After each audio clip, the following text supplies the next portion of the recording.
बिस्मिल्लाहिर्रहमानिर्रहीम अस्सलाम वालेकुम काश्तकार भाइयों। आज की वीडियो में हम बात करेंगे, वो बात फसल के बारे में नहीं होगी। आज की वीडियो बनाने का मकसद आपको ये बताना है कि कोई भी कारोबार हो, कोई भी काम हो, ज़राअत का पेशा ही क्यों ना हो, जब तक आप खुलूस, ईमानदारी और इंटरेस्ट नहीं दे पाएंगे तो कामयाबी हासिल नहीं कर सकते।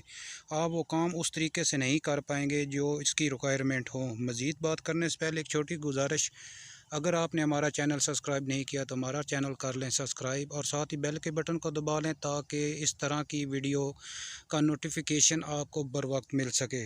काश्तकार भाइयों, जैसा कि मैं पहले बयान कर चुका हूँ, आज की वीडियो की फसल के बारे में नहीं है, बल्कि इसको बनाने का मकसद हमारे जो दोस्त फार्मिंग कर रहे हैं, मुख्तलिफ़ मसाइल का शिकार हैं, एग्रीकल्चर फार्मर को जो मसाइल फ़ेस करने पड़ते हैं, मैंने समझा कि इन तमाम मसाइल को सामने रख कर एक वीडियो बनाई जाए। जो मसाइल, जो मुश्किलात, जो सवाल एक किसान को दरपेश होते हैं, इन सब सवालों का जवाब इस वीडियो में दिया जा सके। इस वीडियो में हम आपको बताएंगे कि कामयाब फार्मर किस तरह बना जा सकता है। कामयाब फार्मिंग के कुछ असूल, कुछ कायदे होते हैं, इनको फॉलो करके आप एक अच्छे फार्मर बन सकते हैं।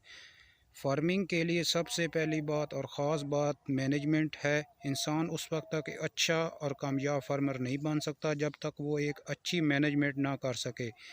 ये बहुत बड़ी स्किल है, हर चीज़ को मैनेज करना। इसके अंदर इन्वेस्ट भी आती है, सिलेक्शन भी आती है कि आपने किस वक्त कौन सी फसल काश्त करनी है। ये सब चीज़ें एक अच्छे मैनेजर ही हैंडल कर सकता है। मेरे ख़्याल के मुताबिक अगर आपके पास एबिलिटी है 5 से 10 एकड़ फार्म करने की, तो आप 5 से 10 एकड़ की ही फार्मिंग करें, इस पर ही फसलें काश्त करें। ज़राअत एक वैध शोबा है जिसके अंदर एक छोटा सा झटका नुकसान वाला इंसान को बहुत पीछे फेंक सकता है।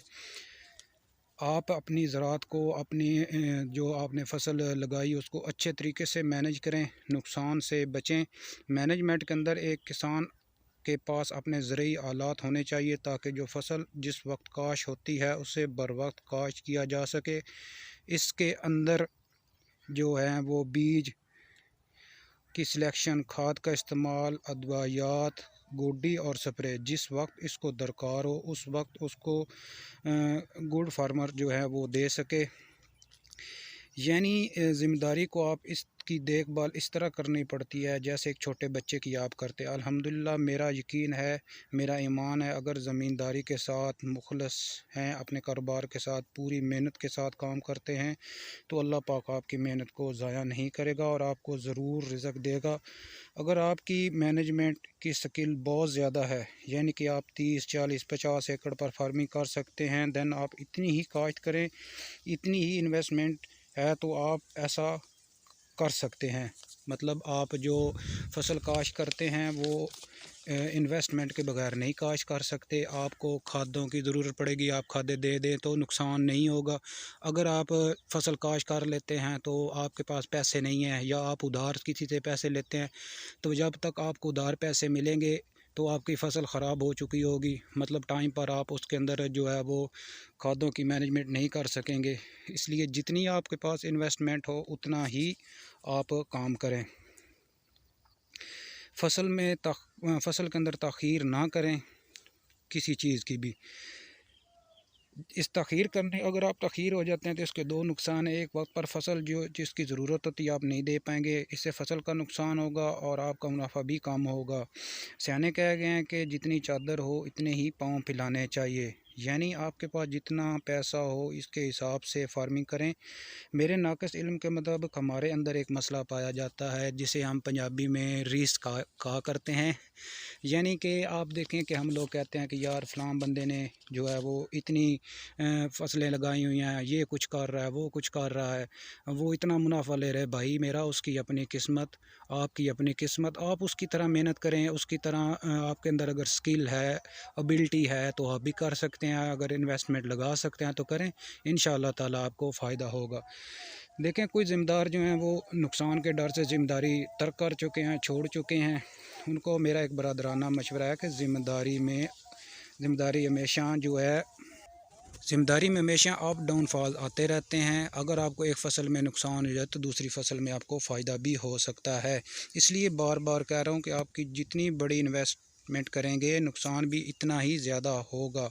अगर आप थोड़ी इन्वेस्टमेंट करेंगे तो आप थोड़ा नुकसान करेंगे। अगर आप कोई भी कारोबार करते हैं तो उसमें एक बात अपनी लाजमी ज़हन में बिठा कर रखें कि अगर आप को नुकसान होता है तो आप अपने आप को स्टेबल रख पाएंगे या बर्बाद है। ये तमाम बातें अपने ज़हन में रखें।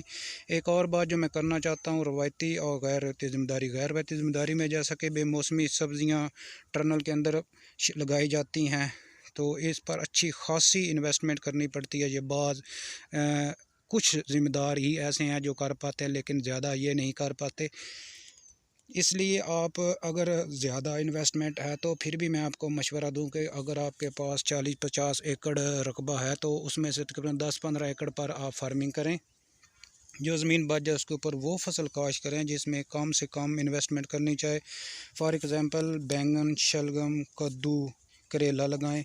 एक और अहम बात, एक अच्छा और कामयाब काश्तकार अपनी फसलों को इस तरह तरतीब देता है कि वो सारा साल मंडी के साथ जुड़ा रहता है, क्योंकि पैसे के बगैर तो एक दिन निकालना भी मुश्किल है। कामयाब काश्तकार सारा साल मंडी के अंदर कुछ ना कुछ बेचता रहता है और वापसी पर थोड़ा बहुत आउटपुट हासिल होती रहती है। आप अपनी फसलों की अरेंजमेंट इस तरह लाजमी करें। एंड पर जो बात मैं करना चाहता हूँ वो वाले किसान भाई जो नुकसान के डर से ज़मींदारी छोड़ चुके हैं, मतलब उनके अंदर विल पावर नहीं है, वो घाटे की वजह से दोबारा ज़िम्मेदारी जारी नहीं रख सके, वो अपनी छोटी बहुत जो है वो ज़िम्मेदारी करें। 3-4 एकड़ के पर सब्ज़ी वगैरह लगा सकते हैं, या आप कह रहे हैं जैसे खटियाँ हैं जिससे बाग बनता है, बाग के बूटे बनते हैं, वो कर ले तो उनके लिए सबसे बेहतर है। और दूसरी बात जो मैं कहना चाहता हूँ वो सियाने कह गए हैं कि ज़मीन दा घाटा ज़मीन दे विचों ही पूरा किया जाता।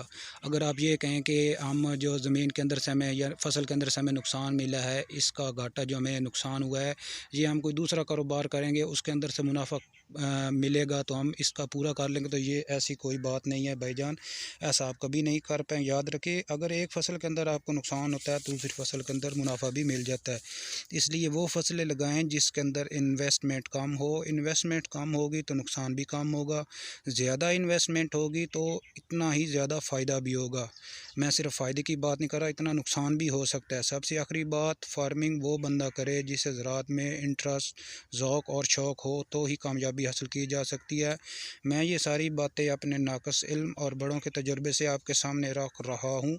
अगर आपके पास कोई और बात या सवाल हो तो कमेंट सेक्शन में बता दें, इससे मेरा भी फ़ायदा होगा। अपना ख्याल रखिएगा। अल्लाह हाफ़िज़।